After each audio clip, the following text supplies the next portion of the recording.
Vice President, Mr. Speaker, members of the Senate, of the House of Representatives, yesterday, December 7th, 1941,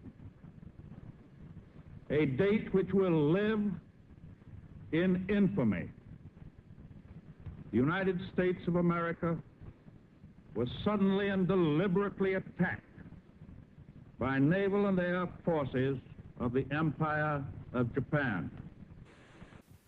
Franklin Delano Roosevelt approached the Congress on December 8, 1941, to declare war with the Japanese Empire. Franklin D. Roosevelt was a leader to the U.S. and the commander-in-chief to the Army.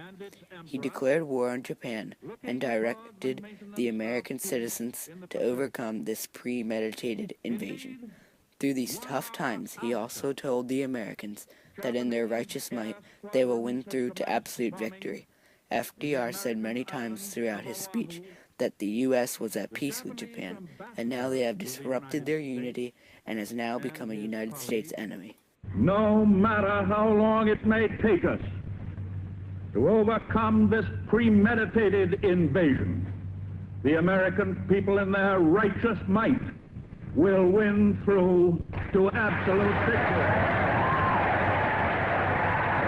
With confidence in our armed forces, with the unbounding determination of our people, we will gain the inevitable triumph, so help us God.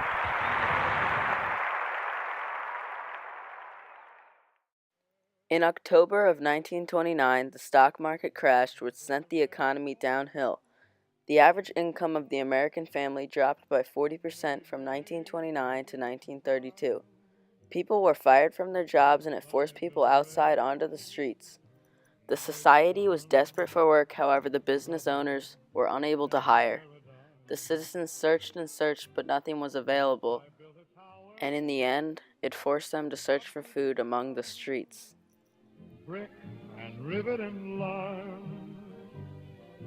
Once I built a tower, now it's done. Brother, can you spare a dime?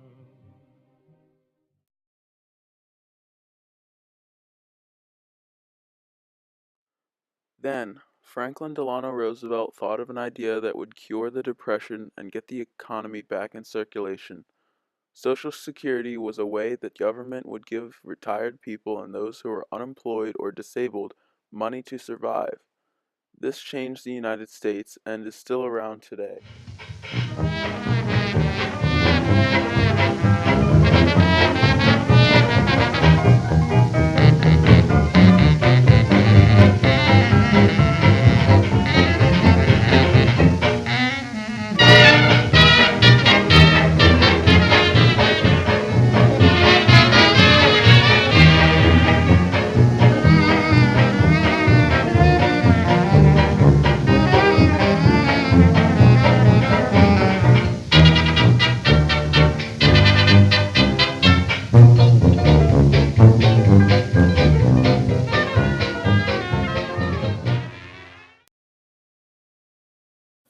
On August 25, 1921, Franklin D. Roosevelt was diagnosed with polio. When he was diagnosed, polio had no known cure. Polio made it difficult for him to walk. Even a slight breeze would inflict pain on him. Even though this disease slowed him down, he took therapy and was able to walk again. FDR loved to show affection towards people who shared the same disease as him. In 1938, FDR created the National Foundation for Infantile Paralysis. Franklin D. Roosevelt has positively impacted the world throughout his life. As the only president to ever serve 3 terms, it gave him more opportunities to do great things. He was very famous for his leadership when giving speeches. FDR was very encouraging and proud to be in the position he was in. To conclude, Franklin Delano Roosevelt saved America and their citizens many times. He led the U.S. to absolute victory. That the only thing we have to fear is fear itself. Nameless, unreasoning, unjustified terror, which paralyzes needed effort to convert retreat into a